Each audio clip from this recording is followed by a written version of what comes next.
जय श्री राधे, जय श्री कृष्ण। सभी को कांति कृष्ण शरण की तरफ से राधे राधे। कृष्णाय वासुदेवाय हरे परमात्मने प्रणतक्लेशनाशाय श्री गोविंदाय नमो नमः।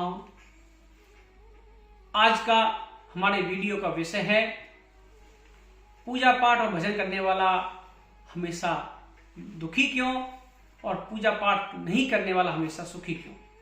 मेरे पास बहुत कमेंट्स भी आए हैं और फोनों पर भी मुझे इस बात को पूछा गया है। आज उसी के बारे में हम चर्चा करेंगे। ऐसा कुछ नहीं है कि पूजा पाठ करने वाला हमेशा दुखी रहे और पूजा पाठ नहीं करने वाला हमेशा सुखी रहे। तुलसी बाबा ने लिखा है, कर्म प्रधान विश्व रच राखा, जो जस करई सो तसफल चाखा। हम सुख और दुख जो भोगते हैं ना, इस जन्म के नहीं भोगते, कर्मों के हिसाब से भोगते हैं, लेकिन इस जन्म के कर्मों के हिसाब से नहीं भोगते। सुख और दुख हमारे पूर्व जन्मों के हिसाब से हमें भोगना पड़ता है। जैसे एक गांव में दो दोस्त थे, एक पूजा पाठ करता था, एक पूजा पाठ नहीं करता था। पूजा पाठ करने वाला व्यक्ति हमेशा दुखी रहता था और पूजा पाठ नहीं करने वाला व्यक्ति हमेशा सुखी रहता था। दोस्त बड़े हुए, विवाह वगैरह हो गया। पूरे गांव वाले भी उसी बात की चर्चा करते थे, यह व्यक्ति हमेशा पूजा पाठ करता है तो ये दुखी रहता है, और इसका जो दोस्त है वो पूजा पाठ नहीं करता है, वो हमेशा सुखी रहता है। तो पूरे गांव वालों ने पूजा पाठ करना धीरे धीरे बंद कर दिया। एक दिन दोनों दोस्त कहीं से आ रहे थे, आते आते उनको रात हो गई। जो पूजा पाठ करता था उसके पैर में कील लग गई लोहे की, बड़ा दर्द हुआ। और जो पूजा पाठ नहीं करता था वो ठीक था। उसके दोस्त ने बोला कि मेरे पैर में कील लग गई है, ऐसा करो मैं थोड़ा धीरे धीरे आता हूं, रात्रि होने वाली है, आप जल्दी जल्दी घर जाओ और हमारे घर जाकर सूचना दे दो, मुझे थोड़ा समय लगेगा। उसके दोस्त ने बोला मैं चलता हूं आपको लेकर साथ में। नहीं, आप जाओ। जो पूजा पाठ नहीं करता था वो आगे चला गया। आगे चला गया, उसको क्या मिला? एक सोने का घड़ा मिला। और जो पूजा पाठ करता था उसको क्या हुआ था?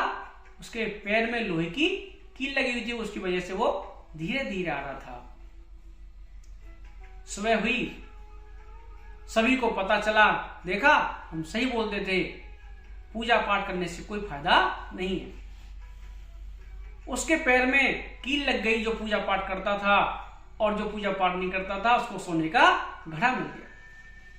पूजा पाठ करनी बंद। कुछ सालों के बाद क्या हुआ, एक उस गांव में साधु आया। साधु ने देखा इस गांव के लोग कोई पूजा पाठ नहीं कर रहे हैं, ऐसा कारण क्या है? तो गांव वालों से पूछा, तो गांव वालों ने जवाब दिया, महाराज पूजा पाठ क्यों करें, पूजा पाठ करने से कोई फायदा नहीं है। पूजा पाठ करने वाला व्यक्ति हमेशा दुखी और पूजा पाठ नहीं करने वाला व्यक्ति हमेशा सुखी, तो पूजा पाठ क्यों करें? तो साधु महाराज ने पूछा, भाई इसका प्रमाण क्या है? उन्होंने बोला, हमारे गांव में दो दोस्त रहते हैं और उनके साथ में ऐसी घटनाएं होती हैं। तो साधु महाराज ने बोला कि उनकी जन्म कुंडली लाकर दो। जन्म कुंडली लेकर आए और साधु महाराज ने देखा तो उन्होंने बताया कि उस रात को जो घटना हुई थी,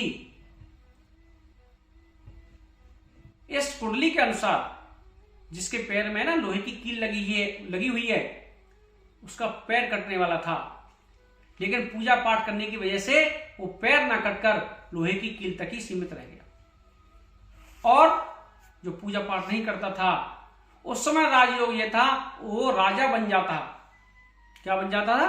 राजा। लेकिन उसने पूजा पाठ नहीं की और अपने जो पुण्य थे वो छीन कर दिए पूजा पाठ न करने की वजह से, और वो सोने के घड़े में सिमट कर रह गए।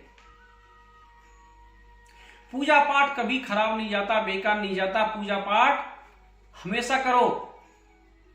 बात रही हमें जो मिलता है वो प्रारब्ध, अपने पूर्व जन्मों के अनुसार हमें फल मिलता है।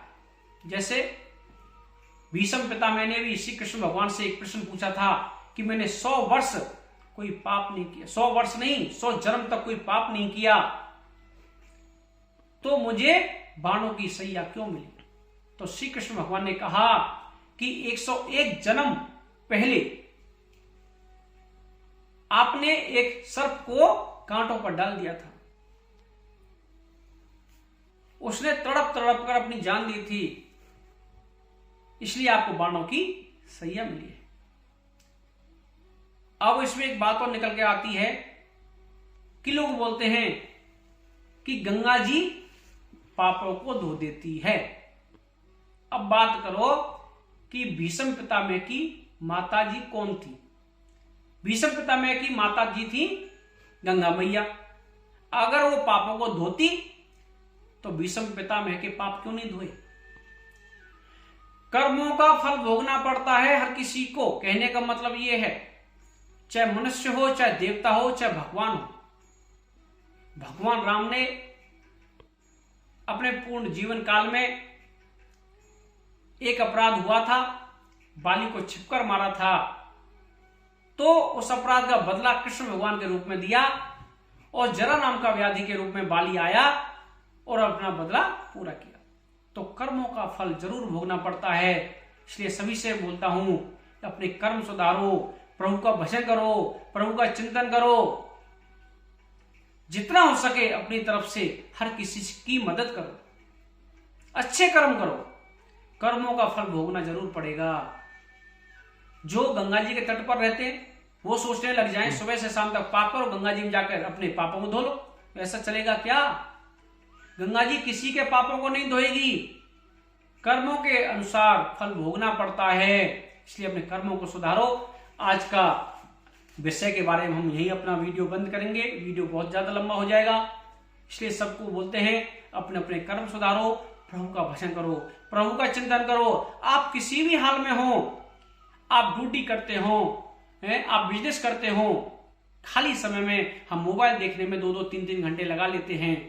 10 मिनट, 20 मिनट, एक घड़ी, आधी घड़ी, आधी में पुण्याद, तुलसी संगत साधु की हरे कोटि अपराध। सिर्फ सत्संग, प्रभु का चिंतन, प्रभु का भजन ही आपके कर्मों को काट सकता है। इसलिए अपने कर्मों को सुधारो, प्रभु का भजन करो। आज का विषय यहीं पर। सभी को जय श्री राधे, जय श्री कृष्ण, राधे राधे।